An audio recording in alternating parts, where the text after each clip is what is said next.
What is up, guys, and welcome back to another Initial Focus video. And for the past week I have dived deep into the Samsung ecosystem to see how well rounded their latest lineup of tech gadgets is. First off, the piece that holds everything else together, the Galaxy S7 Edge.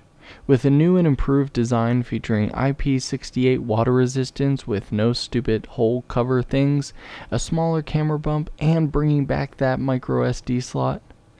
Being a curved display, it actually has a smaller footprint even though it is a same 5.5 inch display as my iPhone 6s Plus.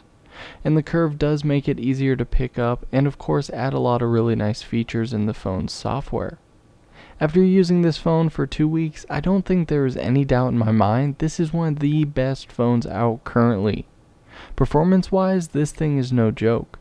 Although my iPhone did top it slightly in single core processing, it did pull out a win in a multi-core process, which is to be expected considering the huge difference in number of cores between the two phones.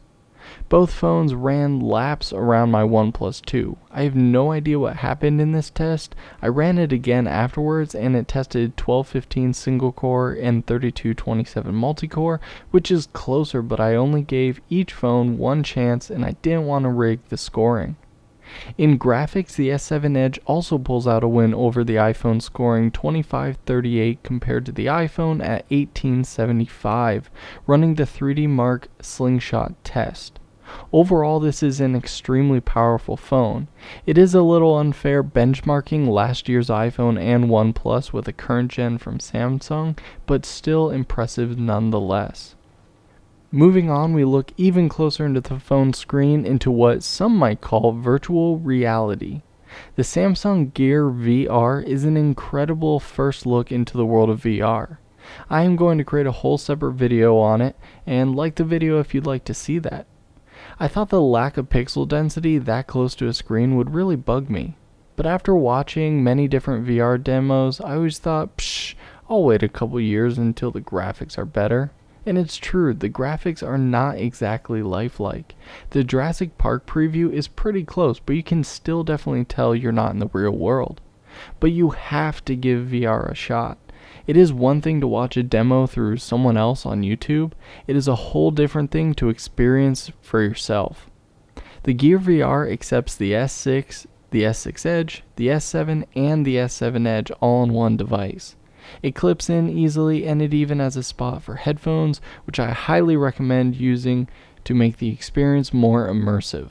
After jumping back into the real world, we take a look at the Gear S2 smartwatch.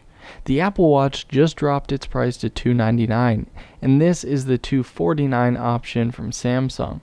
I do love the round design. It is much more of a traditional watch design, but I will say it kind of puts me on the border on whether or not I like it. From a build and design perspective, I love the functionality of the rotating ring, but the watch also seems like you're not really supposed to interact with the screen itself. The thick border makes it almost closed off compared to the Apple Watch where the screen rolls off into the body itself. Getting past that drawback and you have a super speedy smartwatch. Instantly after putting it on, I said, yes, this is the speed I wish I had on my Apple Watch. Apps were super fast to open and jumping back and forth between data was super easy and speedy. When I was out and about, I didn't feel like I'd rather take out my phone rather than just glancing down at the watch. Overall, it is a very, very solid smartwatch and a smart buy for anyone looking out there with a Samsung device already. So there you have it. 3 devices that gave me the Samsung experience for 2 weeks. And I gotta say, it was very fun and these are very solid devices. This day and age, it's not really who has the best single product, it's who can create the best ecosystem. While for now, I still enjoy my Apple ecosystem, Samsung has done a truly amazing job the past couple of years building better and better products. Thanks so much for watching, guys, and I hope you have a fantastic rest of your day.